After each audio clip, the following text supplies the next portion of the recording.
Hello everyone and welcome back again. In today's video we are going to discuss about the norma lateralis. So here I have this skull and here I am showing the norma lateralis. तो सबसे पहले देख लेते हैं कि norma lateralis कौन कौन सी bone से बना है. तो norma lateralis is made up of the frontal bone. So here you can see the frontal bone. After the frontal bone there is the parietal bone. This one is the whole area is known as the parietal bone.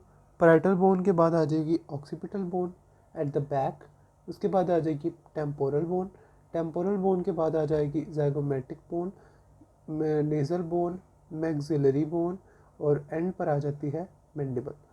So starting from the features of the Norma लैटरलिस. तो Norma लैटरलिस में आपको जो main चीज़ नज़र आएगी उसको कहा जाता है temporal lines. So temporal lines are visible only in the norma lateralis.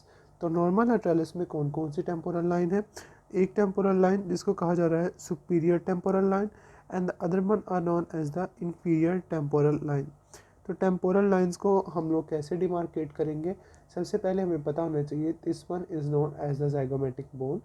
तो zygomatic bone जो पीछे की तरफ एक arch बनाती है, this whole arch is known as the zygomatic arch.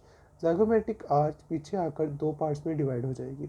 Eight the back of the skull zygomatic arch divides into the two parts. ये two parts कौन कौन से हैं? One of the superior part continue as the inferior temporal line and then it continues with the frontal process, zygomatic process of the frontal bone. This one is the frontal bone और ये है उसका zygomatic process और इसके साथ ही आकर continue कर जाएगी. तो इसको कहा जाता है inferior temporal line. और inferior temporal line के ऊपर एक वेग लाइन और है जिसको कहा जा रहा है superior temporal line. superior temporal line का जो स्टार्ट है वो यहीं से होगा बट इट्स एंड इज वेग, मतलब वो इनकॉन्टिनेंस है, वो आपको यहाँ पर सही से विजिबल नहीं है. उसके बाद देख लेते हैं कि टेम्पोरल फोसा बन जाता है टेम्पोरल लाइंस की वजह से और ज़ाइगोमेटिक आर्च की वजह से. तो टेम्पोरल फोसा में सबसे पहले कंपोनेंट्स कौन कौन से आएंगे? एक हमारे पास टेम्पोरल फोसा जिसको कहा जा रहा है सुप्रा टेम्पोरल फोसा और एक टेम्पोरल फोसा जिसको कहा जा रहा है इंफ्रा टेम्पोरल फोसा. तो इसको हम लोग डिवाइड कैसे करते हैं? The division of the temporal fossa is basically dependent on the zygomatic arch.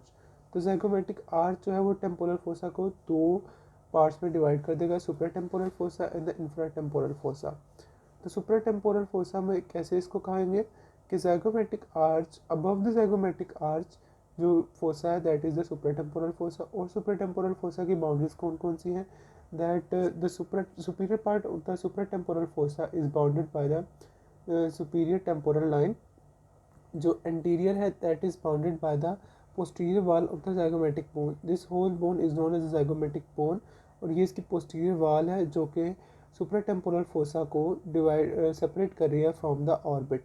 उसके बाद आ जाएंगे ज़ाइगोमेटिक बोन के और कौन से चीज़ें हैं कि ज़ाइगोमेटिक बोन जो है इसका एक प्रोसेस है which is known as the temporal process of the zygomatic bone. और यहाँ पर जो बोन है this one is known as the temporal bone. तो टेम्पोरल बोन का एक ज़ाइगोमेटिक प्रोसेस है जहाँ पर ये दोनों जुड़ते हैं. This suture is known as the zygomatico temporal suture. तो this suture is known as the zygomatico temporal suture. तो यहाँ से पीछे आ जाएंगे तो आपको एक ट्यूबरकल नज़र आएगा. This tubercle is known as the zygomatic tubercle. Zygomatic tubercle के पीछे आकर जो ज़ाइगोमेटिक आर्च है वो दो में डिवाइड हो जाती है at the junction of the mastoid process. मैं बताऊँगा मैस्टॉइड प्रोसेस क्या है इसी वीडियो के एंड तक. तो सबसे पहले देख लेते हैं कि इसके फ्लोर की इम्पोर्टेंस क्या है. The floor of the temporal fossa is made up of the four bones.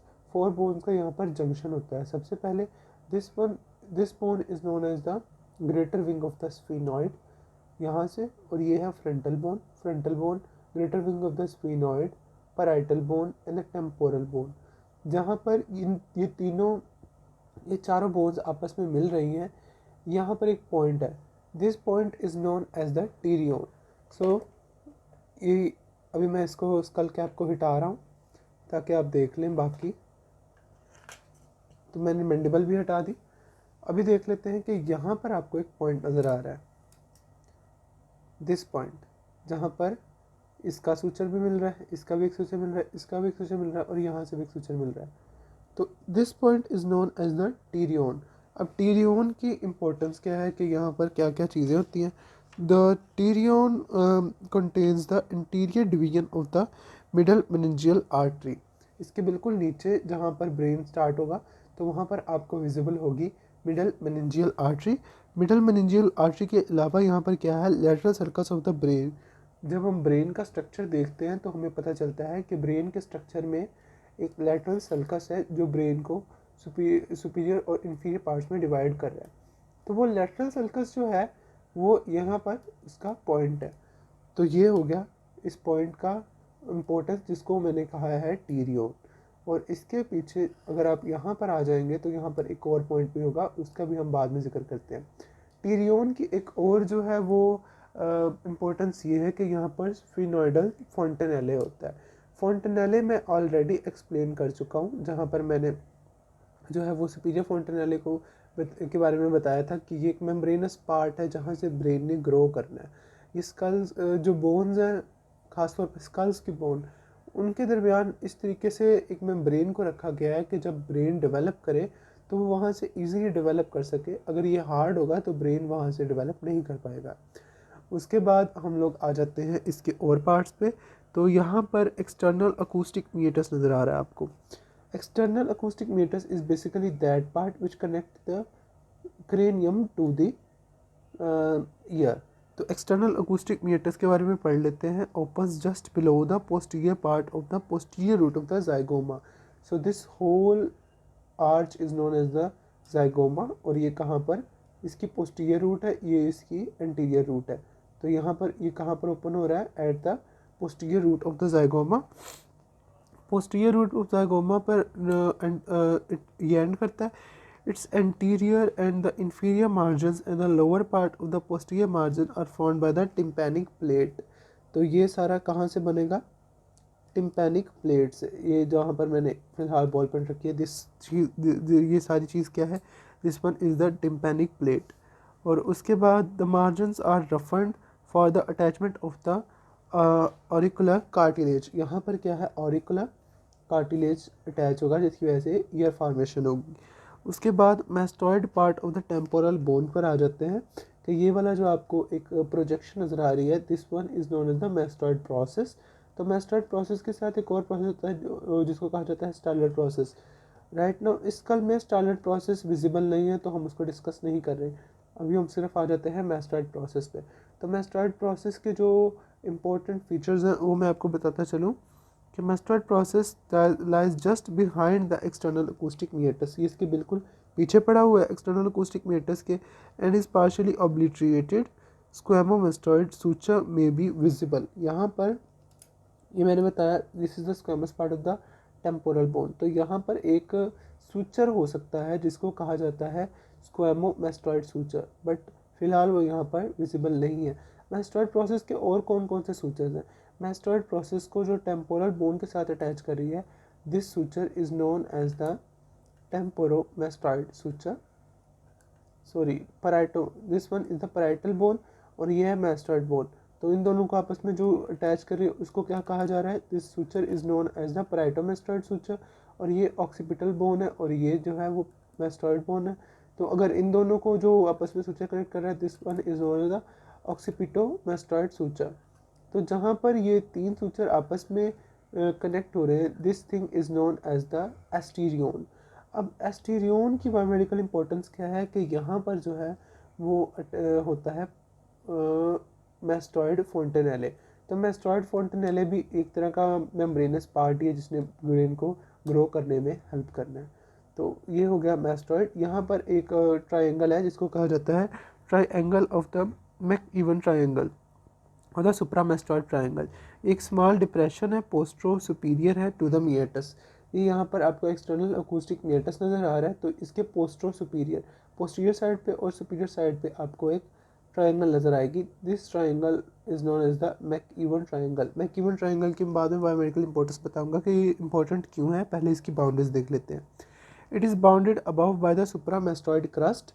ये आपको जो क्रस्ट नज़र आ रहा है, this one is known as the supramastoid crust, and it is bounded inferiorly by the vertical tangent to the posterior margin of the meatus. तो यहाँ से एक वर्टिकल टेंजेंट अगर ड्रा करेंगे तो वो आपको पोस्टीरियर मार्जिन उसका मिलेगा। और बेस इसकी कहाँ से बन रही है? From the external acoustic meatus. तो इसकी वजह से एक पूरा ट्रायंगल बन गया। This triangle form the lateral wall of the tympanic और द मैस्टॉइड एंट्रम।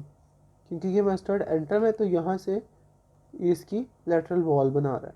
ठीक है। अब मैक इवन ट्रायंगल की बायोमेडिकल इंपॉर्टेंस क्या है? This one is an important landmark by performing mastoidectomy. Mastoidectomy एक ऐसा प्रोसीजर है जहाँ पर अगर इन्फ्लेम जो है वो मैस्टॉइड प्रोसेस होगा तो उसको काट दिया जाएगा। अब मैस्टॉइडेक्टमी के दरमियान क्या किया जाता है कि अगर आपको मैक इवन ट्रायंगल का पता है तो मैस्टॉइड प्रोसेस को वहाँ से काटना आसान है, अगर मैक इवन ट्रायंगल्स की एनाटॉमी आपको पहले से पता है। और सुप्रामीटल ट्रायंगल भी इसको कहा जाता है, मैक इवन्स ट्रायंगल को। आगे चल के हम लोग इसके बारे में मज़ीद पढ़ते हैं कि नॉर्मल लेटरलिस के मज़ीद फीचर्स क्या हैं।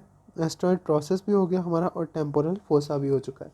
अब रह चुका है तो सिर्फ एक ही चीज़ है जिसका नाम है इंफ्राटेम्पोरल फोसा। अब इंफ्राटेम्पोरल फोसा मैं यहाँ पर पहले मैंडिबल अटैच कर दूँ तो ये सारा जो जाइगोमा के नीचे, जाइगोमा असल में कहा जा रहा है arch of the zygomatic bone को, तो जाइगोमेटिक आर्च को जाइगोमा कह रहे हैं। और इसके नीचे ये जो सारा आपको फोसा नज़र आ रहा है, this fossa is known as the infratemporal fossa. तो इंफ्राटेम्पोरल फोसा में मसल्स होंगे जैसे कि मैजिटर वगैरह, ये अटैच होंगे। और सुप्राटेम्पोरल फोसा में मसल है जिसको कहा जा रहा है टेम्पोरैलिस। तो टेम्पोरैलिस और मैसिटर ये दोनों क्लेंचिंग मसल्स हैं, मतलब जैसे ही अब ये दोनों मसल्स क्योंकि अगर कॉन्ट्रैक्ट करेंगे तो ये इसको ऊपर की तरफ खींचेंगे, अगर इसको ऊपर की तरफ खींचेंगे तो ये इस तरीके से मुंह बंद हो गया। So these muscles are known as the clenching muscles. Clenching मतलब दांत आपस में बंद है, दांत पीसने वाली मूवमेंट को क्लेंचिंग मूवमेंट कहा जाता है। तो बाकी ये यहाँ पर जो आपको बोन नजर आ रही है, maxilla, nasal bone, frontal bone, mandible पर सेपरेट लेक्चर है, तो ये हम लोग पहले पढ़ चुके हैं। तो नॉर्मल लेटरलिस के बारे में इतना ही है। स्टैंडर्ड प्रोसेस अगर यहाँ पर मौजूद होता तो मैं उसको बता देता कि स्टाइलोमैस्टॉइड फोरामेन होता है, उनमें से जो है वो 7th क्रेनियल नर्व पास करती है। ये चीज़ें इसकी इंपॉर्टेंट है बस स्टाइलर प्रोसेस की मेजरली, या इसके कुछ मसल अटैचमेंट है जहाँ जैसे कि स्टाइलोग्लोसिस, इस तरीके के मसल्स यहाँ से, स्टाइलोफ्रेंजियस, ये यहाँ से ओरिजिनेट करते हैं। तो ये स्टैंडर्ड प्रोसेस की बायोमेडिकल इंपॉर्टेंस है। So that was all for the normal lateralus. Thank you so much and stay tuned for the next video. Till then, Allah Hafiz.